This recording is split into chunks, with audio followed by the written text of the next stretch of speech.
ہاں جی دوستو، ابھی ابھی خبر نظروں سے گزری کہ ایک چینی انجینئر چان نامی ایک سینئر انجینئر، اس پر توہین اسلام کا الزام لگا کر اسے گرفتار کر لیا گیا ہے، یا پولیس نے اسے اپنی حفاظتی تحویل میں لے لیا ہے۔ میں واٹسن گل، انفو ورلڈ ٹی وی سے ابھی جیسے ہی یہ خبر میرے پاس پہنچی تو میں نے کہا کہ اس کو شیئر کرتے ہیں آپ کے ساتھ۔ اور یہ واقعہ جو ہے خیبر پختونخوا کا جو ضلع ہے کوستان، اس میں یہ واقعہ پیش آیا۔ داسو ہائیڈرو پاور پروجیکٹ میں یہ انجینئر جو تھا وہ کام کر رہا تھا، اور ایک مسلمان جو ہے وہ ظاہر ہے کہ روزوں کے حوالے سے نماز پڑھنے گیا، اور جیسا کہ نماز کا جو وقت ہوتا ہے وہ 10 منٹ 15 منٹ، وہ کہیں کوئی گھنٹہ ڈیڑھ دیر کے بعد آیا وہ۔ تو اسے انجینئر نے پوچھا کہ جناب آپ کہاں تھے؟ تو وہ کہنے لگا جی میں تراویحاں پڑھ رہا تھا، یا میں عبادت کر رہا تھا، جو بھی تھا۔ اس بات پر تلخ کلامی ہوئی، اور وہ جو پٹھان تھا، جو مزدور تھا، وہ غصے سے باہر چلا گیا، اور اس کے بعد پھر وہ باہر سے جب واپس آیا تو شور شرابہ ہوا کہ جناب اس سینئر انجینئر نے اسلام کے حوالے سے کوئی غلط بات کی ہے یا اسلام کی توہین کی ہے۔ باہر سے کوئی تقریباً کوئی 400 کے قریب لوگ جو ہیں وہ جمع ہو گئے، اور پھر بڑی مشکل سے اس سینئر انجینئر کو ہیلی کاپٹر کے ذریعے وہاں سے نکالا گیا۔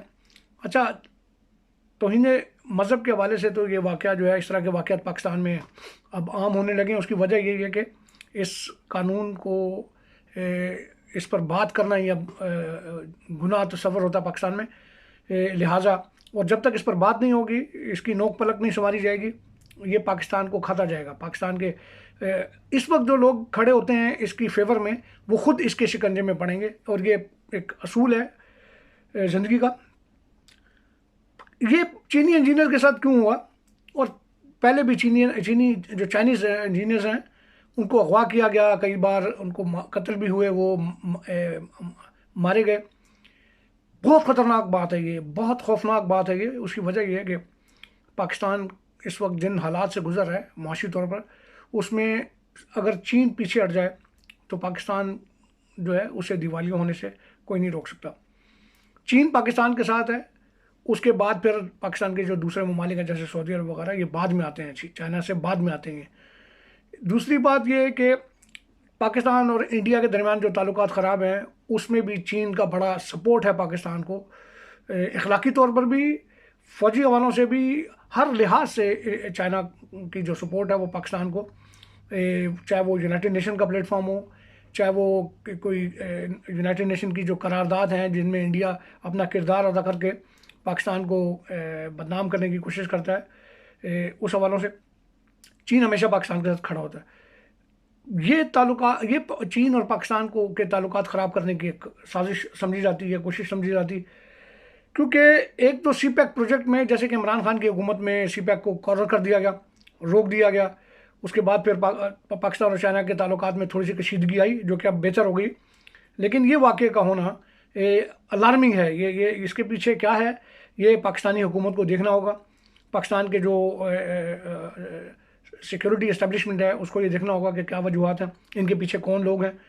کیونکہ امریکہ کی اس وقت پاکستان میں جو سیاسی حوالوں سے امریکن کانگریس مین جو ہیں وہ بیانات دے رہے ہیں، وہ پاکستان کے نجی معاملات جو ہیں ان میں مداخلت تصور کی جاتی ہے، اور امریکہ جو ہے وہ کبھی بھی چین کے جو پروجیکٹ پاکستان میں کام کرتے ہیں ان کو اچھی نظر سے نہیں دیکھتا۔ یہ ہائیڈرو پاور پروجیکٹ جو داسو ڈیم کا تھا، اس میں بھی پاکستان کی بڑی مدد کر رہا ہے چین، اور چائنیز انجینئرز کے ساتھ اس طرح کا سلوک جو ہے یہ پاکستان کو تنہا کرنا، پاکستان کو تباہ کرنے کے مترادف ہے یہ۔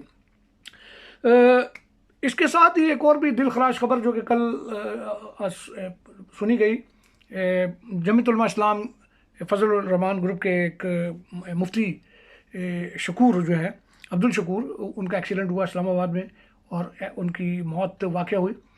اچھا، اس حوالوں سے گو کہ میری ذاتی طور پہ بھی بڑا، میں جمیعت علماء اسلام کے نظریات کے بہت خلاف ہوں میں، کیونکہ فنیٹکزم، انتہا پسندی بہت زیادہ ان میں، لیکن میں اس شخص کو جب ٹی وی پہ دیکھ رہا تھا تو میں نے دیکھا کہ میں جب اس کا گھر دیکھ رہا تھا ٹی وی میں، مسجد سے ملکہ ایک 2 کمروں کا کوئی گھر تھا، چھوٹا سا گھر تھا، کچا سا، اور میں نے کہا کہ یار یہ پارلیمنٹ میں بیٹھتا ہے یہ بندہ، اور اس کے پاس ایک اسکوٹر تھا اور ایک گاڑی تھی، شاید وہ بھی خود چلاتا تھا، کوئی سیکورٹی نہیں، کوئی کچھ نہیں. تو میں بڑا متاثر ہوا کہ یار اس طرح کے لوگ بھی ہیں دنیا کے اندر. لیکن اس سے بڑھ کر مجھے دکھ ہوا جب میں نے ٹویٹر پر میں نے کچھ پوسٹیں دیکھی چور اور ڈاکو کی. اس کے جنازے کے بعد نیچے اس کی مفتی عبدالشکور کے نیچے ان کی کچھ تصاویر، کچھ گالیاں اور بد زبانی. اس سے مجھے دکھ ہوا کہ یہ اس کو چور اور ڈاکو کہہ رہے ہیں، اور جس کا ہم گھر دیکھ رہے ہیں ٹوٹا پھوٹا کچا مکان، تو کوئی یہ جاننے کی کوشش نہیں کرتا کہ حقیقت کیا ہوتی ہے. ہم صرف آنکھیں بند کر کے شخصیت پرستی میں اتنے زیادہ آگے چلے جاتے ہیں کہ جس کو قدر نہیں. آپ کو یاد ہوگا نواز شریف کی جو بیوی تھیں کلثوم نواز، وہ ہاسپٹل میں تھی تو مذاق اڑایا جاتا تھا کہ جناب یہ کینسر وینسر نہیں ہے، بکواس ہے. پھر ان کی ہاسپٹل میں جا کے تصویریں کھینچنے کی کوشش کی گئی. اس کے بعد جب وہ مر گئیں، اب ان کی موت کے حوالے سے بھی بڑے، تو یہ سنگ دلی ہے، یہ انسانی حوالوں سے میں سمجھتا ہوں کہ بڑی پستی ہے اس طرح کی سوچ کی، جو نہیں ہونی چاہیے. بہرحال یہ ہے ہمارا پاکستان، بٹا ہوا پاکستان، تباہ شدہ پاکستان، عجیب و غریب پاکستان. بہت شکریہ.